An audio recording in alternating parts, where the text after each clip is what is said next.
one I know me podcast Oh show. boy. Separate divides just to piece Together whole. Together vibe, together grow. Can't be the only one feeling one and no. Nah. We see people as purpose. Checker pieces make patterns. We swipe dust from lines to open up a sunder mind. The one and the only podcast show. Welcome one and only, one and all. Feel free to add welcome, my beautiful collective. For those who take the time to hear me out, I just want to take this time right off the bat to thank you. Thank you for your support. Thank you for contributing to our own collective conscious upheaval. It's time to take back what is rightfully ours. I mean, we're not asking for anything that is beyond reason, and we're not addressing anything that doesn't contradict the very structures we know. So, with that being said, let's step into it. The profound internal process, often termed the Christ within. This concept points to a sacred secretion originating from the cerebrum, specifically the claustrum, or Sancta Claustrum. This vital essence is then refined by two key glands, the pineal, often called Joseph, and the pituitary, known as Mary. The pineal gland releases an electrical component, metaphorically honey, while the pituitary yields a magnetic portion, the milk. Together, these form the land flowing with milk and honey, a powerful internal current. These differentiated secretions descend the spine, culminating at the solar plexus to produce a spiritual seed. Ancient civilizations, like the Egyptians, understood this profound internal salvation, symbolized by the Eye of Horus. Whew. Welcome as we journey onto this path of awareness. You're tuned in to Project Wisdom Radio, and I am your host, here to explore the currents beneath the surface, that is, of our perceived reality. Just this week, the news cycles churned with names like Epstein, Diddy, stories of power, privilege, and perversion. We're here to address what we hear through the headline. We see the shock, but what if these weren't isolated incidents, but threads in a much larger tapestry? A tapestry woven to distract us, to Disneyfy our reality, making monstrous seem magical, the profane seem sacred. The seemingly mundane suburban struggles of King of the Hill offer a microcosm of control. Hank Hill's kingdom symbolizes a societal structure where fundamental truths, our propane, are offered to a populace often tanked by illusion. This represents the challenge of awakening those dulled by the system. From Arlington's buried truths to Darlington's cyclical dynamics, we trace the insidious nature of control. This leads us directly to Stockholm Syndrome, a profound metaphor for the Matrix's grip. Individuals develop an unconscious allegiance to the very systems that constrain them. This psychological bond creates an illusion of safety, making the known, even if harmful, preferable to true liberation. It explains the deep resistance to awakening, highlighting how deeply ingrained the fiction truly is. The path to freedom requires confronting these internal psychological ties. Before we unravel this tapestry, let me share a thread of my own. From the very beginning, I felt the world pushing against my natural flow. As a child, I was lost in daydreams. My creative individual thoughts were quickly overshadowed by systems that demanded conformity. I learned to hide, to blend, to survive the laughter and the judgment. Critic of the North, celebrated as the first feature documentary, immediately revealed the inherent complexities of truth in film. Robert Flaherty deliberately staged scenes, bending factual reality to achieve an essential truth. This raises a critical question. Is a curated narrative preferable to an unvarnished, perhaps less compelling reality? This wobbly line profoundly impacts our understanding of silenced histories, like that of the Lucayan people. Their story, primarily recorded by their conquerors, exemplifies how historical truth can be shaped or lost entirely. If even a documentary can construct reality, how much more challenging is it to discern the unvarnished truth of a vanished culture? This reveals a deeper layer of the matrix, not just overt lies, but the subtle construction of narratives. Both documentaries and historical accounts can curate a truth, sanitizing or romanticizing reality. Discerning fact from these carefully constructed versions becomes paramount in our quest for clarity. They called me out. They tried to make me the butt of the joke.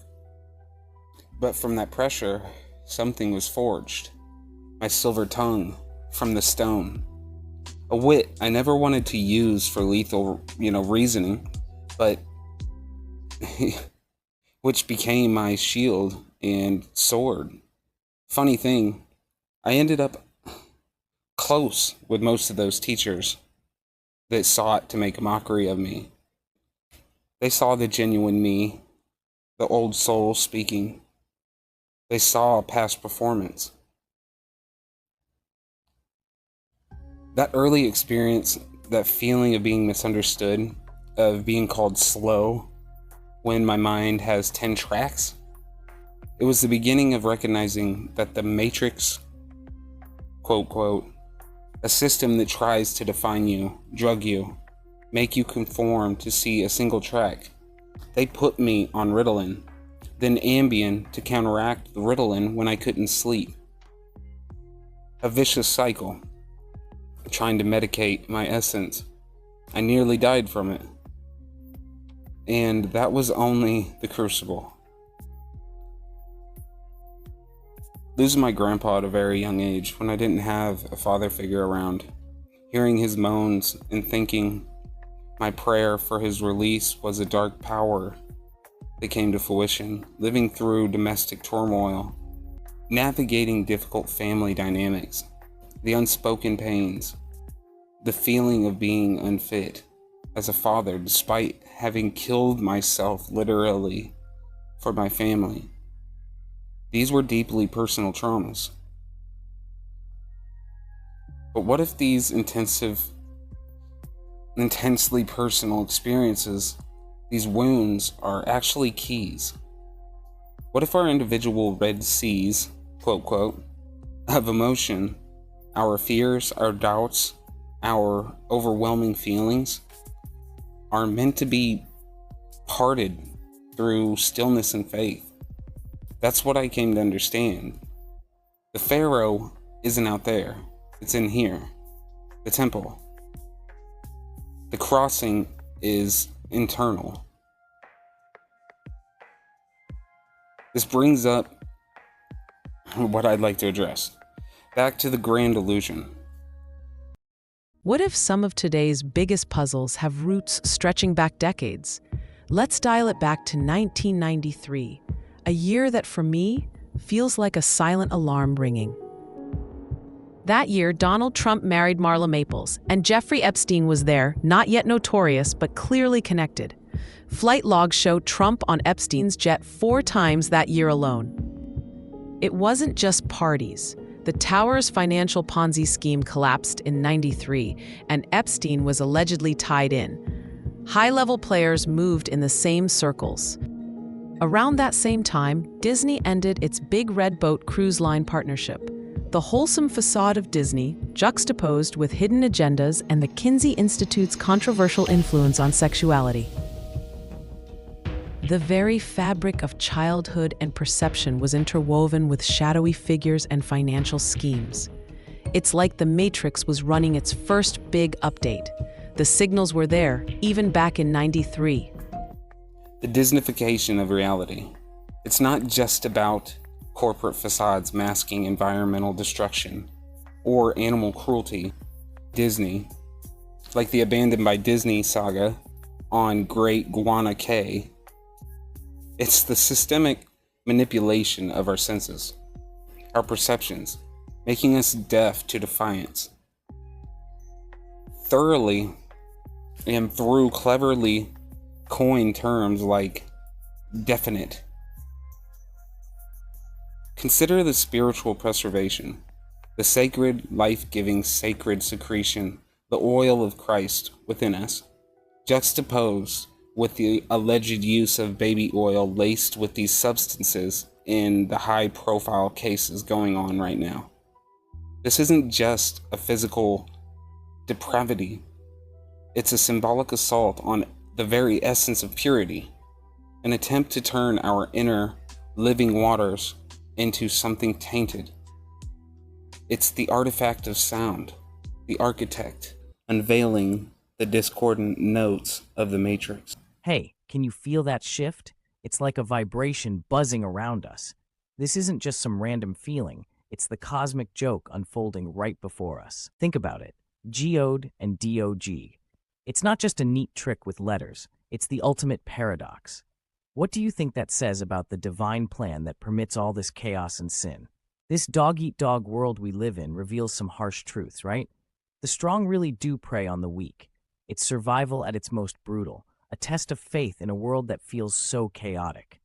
So who exactly is man's best friend in all this? Is it loyalty or those unseen forces that we often overlook?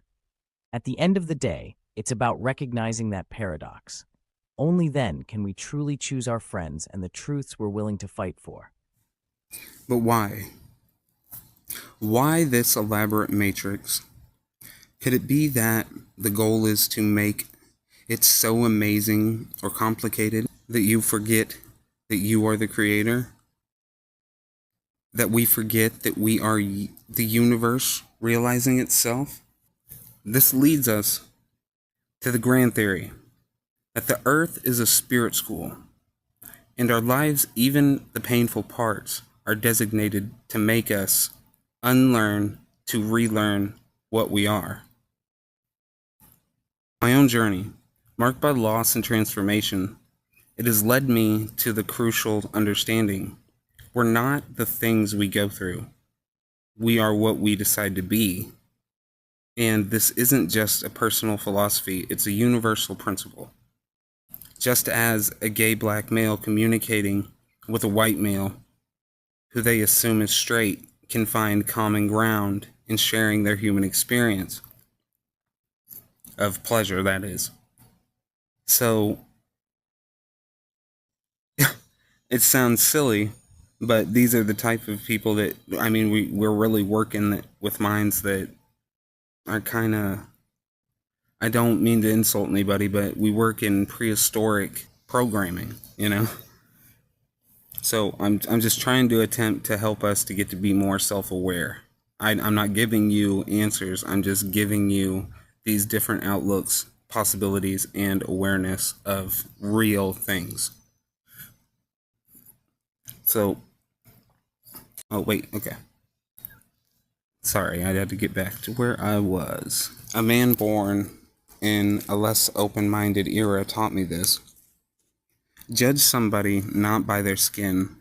Judge them by the way they treat you, by the way that they make you feel about yourself. Because usually that's a self-reflection of their own inner battles. Because if they aren't treating themselves correctly, then it's impossible for them to know how to treat you. And if you pay attention and just watch, you find out people expose their own truths without even realizing it. That's that lack of self-awareness.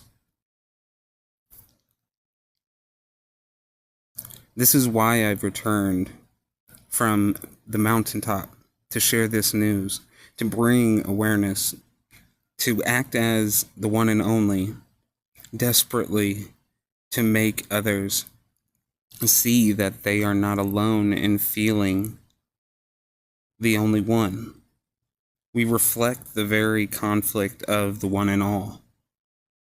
And it's simple, but it really is that simple. We made it so complicated, we forget the grassroots of where community it comes from.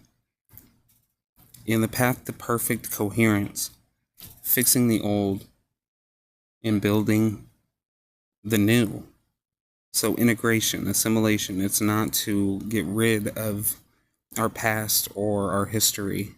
It is acknowledging what it was and accepting it so we can make peace with who we are today and still have that personal choice to not be that. But it starts with knowing where we came from. It starts with inner work, activating your third eye through breath, balancing our inner world to align with the universe until faith becomes knowing. So don't apologize for being human. Don't be afraid to admit these things, to let them out. Because in sharing your truth, you become part of a collective awakening, whether you choose to acknowledge that or not. It is true, baby. You are the world. You are the universe realizing itself. Unlearn, relearn.